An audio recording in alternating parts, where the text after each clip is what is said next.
Welcome to the North Orange County Tax Seminar for Nonprofit and Exempt Organizations that were held on August 15, 2016. Almost 1,000 nonprofits were present to learn the ins and outs of tax law.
Workers as individual contractors, when by law they would be an employee, and if these businesses are audited, they're looking at a huge tax liability plus penalty and interest, okay?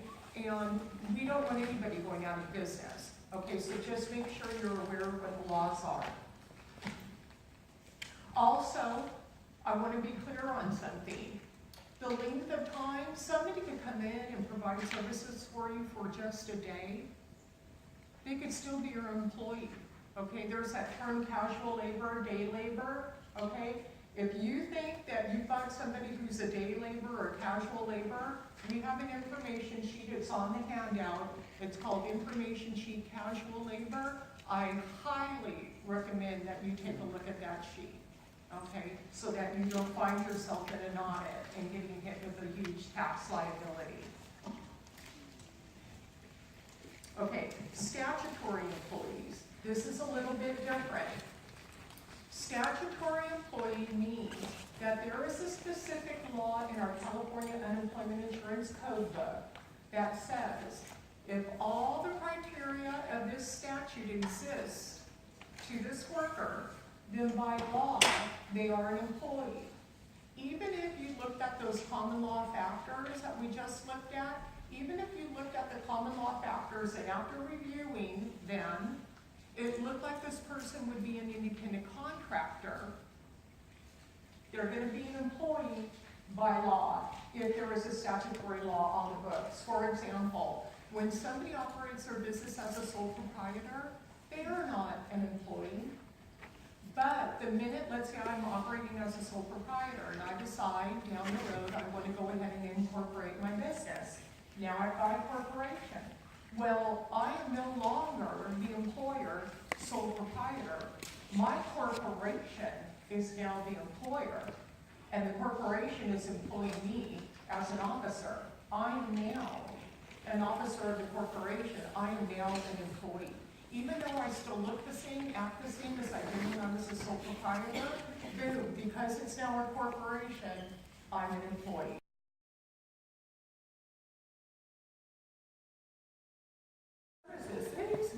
This means that these workers are your employees. However, their wages may not be subject to all of our payroll taxes. So for our nonprofit, we've got churches. So excluded services, so like when it comes to churches, your employees are employees of the church, okay?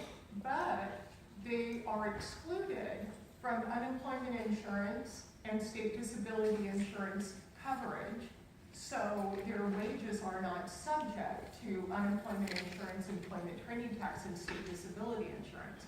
They're still subject to personal income tax withholding.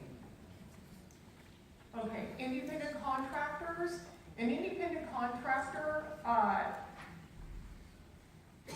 this is going to be somebody who is in a separately established bona fide business, which is subject to profit and loss.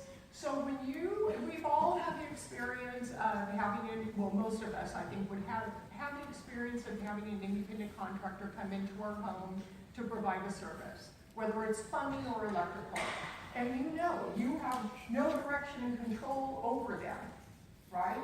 They're in their own business, they have their own tools, their own equipment, and they're subject to profit and loss, all of that. It's the same thing with an independent contractor providing services for you for your business. You have no control over them. They come with everything they need to do their job. So that's kind of how you have to look at it. That's truly what an independent contractor is.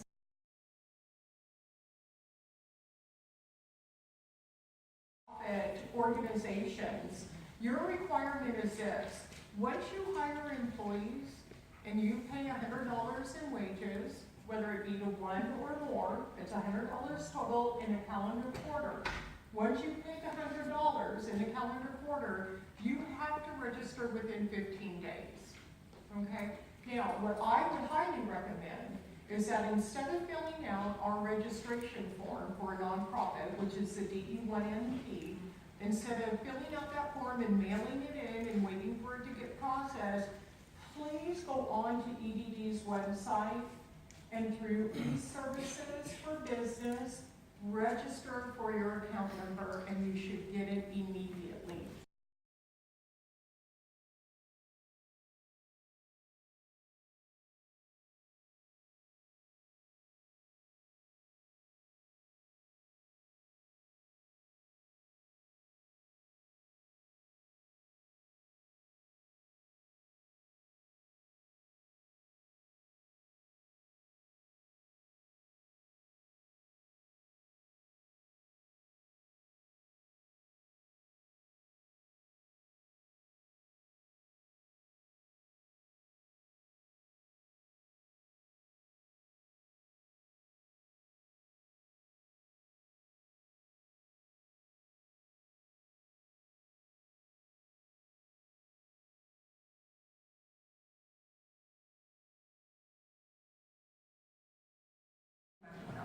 But from this next half hour, if you take one thing away, it's that you need to file something with the IRS on an annual basis.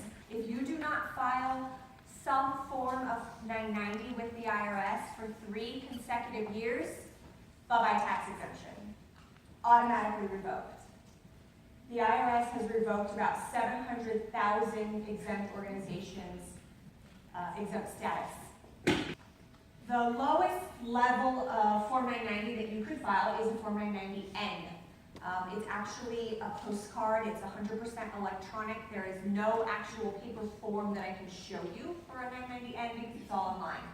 It takes a whopping 10 minutes or less to file, and it is for organizations with gross receipts normally under $50,000. So you can take an average of a couple of years, and if you're under $50,000, you can file a Form 990. The form is due within 4.5 months of your year end, so by May 15th for calendar year entities. There is no extension available. So if your gross receipts are under $50,000, that you take a look at this right after your year end and get on that.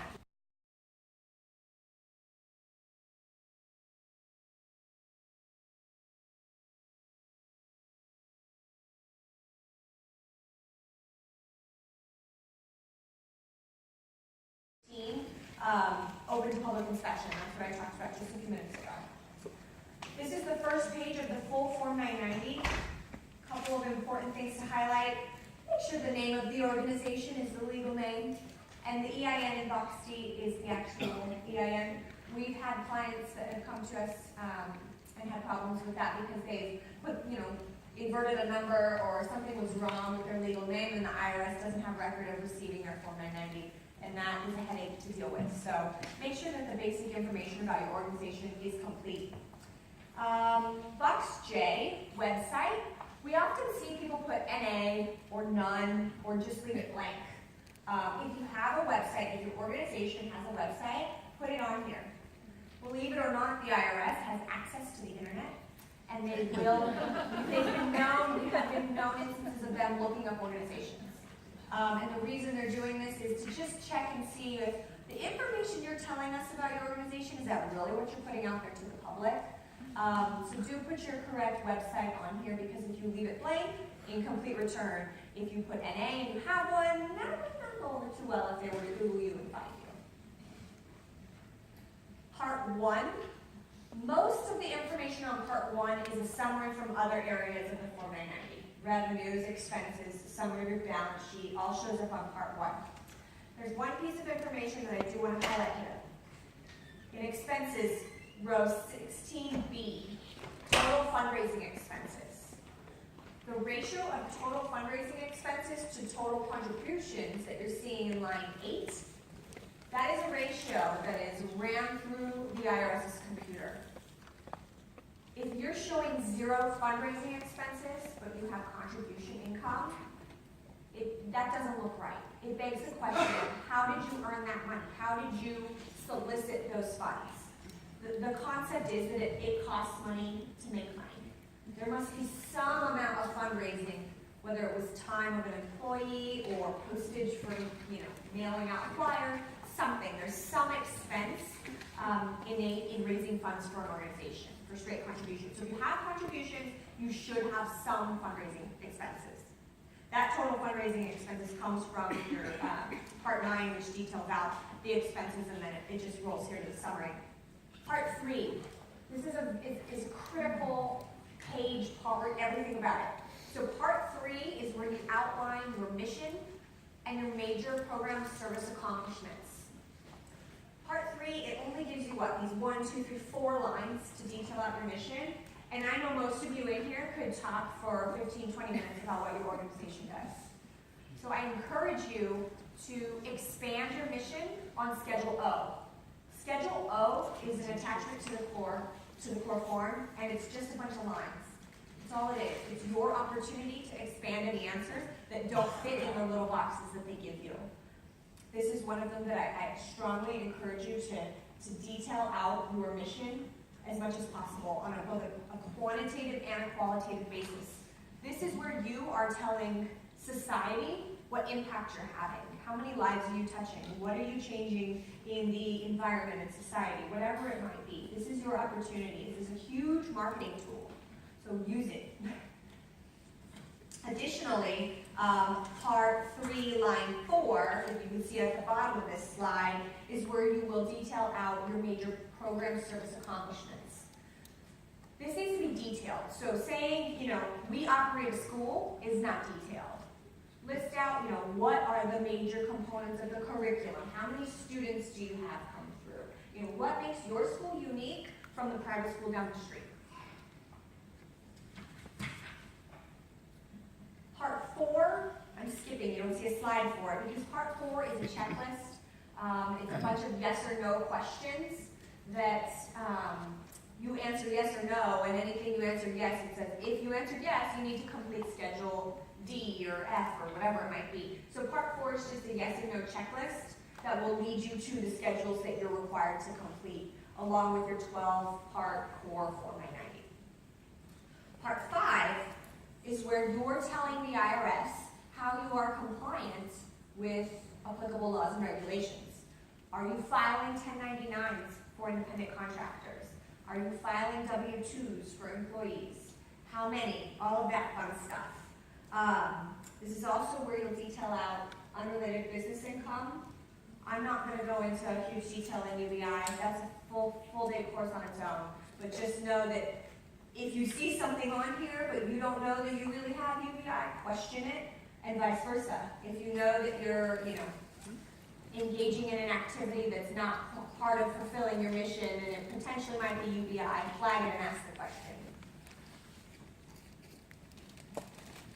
Part 6 details out additional rhetoric about your governing body and how the organization is structured, how many voting members do you have, are they independent as of the end of the tax year, all of that interesting stuff. But a couple of things to keep in mind. If you're outsourcing any component of your management function, you would need to report that here. Meaning if you have an outsourced CEO, CFO, COO, whatever it might be, the day-to-day management, you would need to report that here. Any relationships between insiders being board members, members of management, officers, key employees, and their immediate families. So if you are engaging in IT services from a board member's business, would need to be disclosed, would need to be reported. So just be aware that those questions on part 6 will tell a lot about the organization. So don't just blindly yes or no. Really take some time to answer the questions. Continuing on part 6, some more. Section B on part 6 details out policies and procedures that are best practices, if you will. Line 11A and B is not a best practice, it's required. You are required to submit your full Form 990 to your board of directors prior to submitting it to the IRS.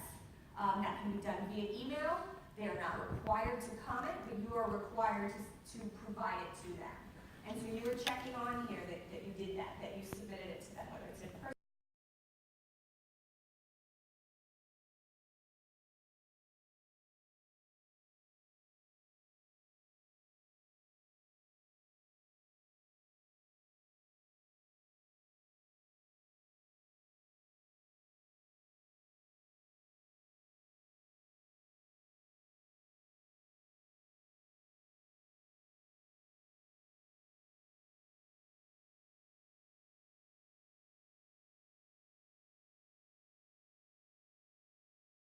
Picture overview here.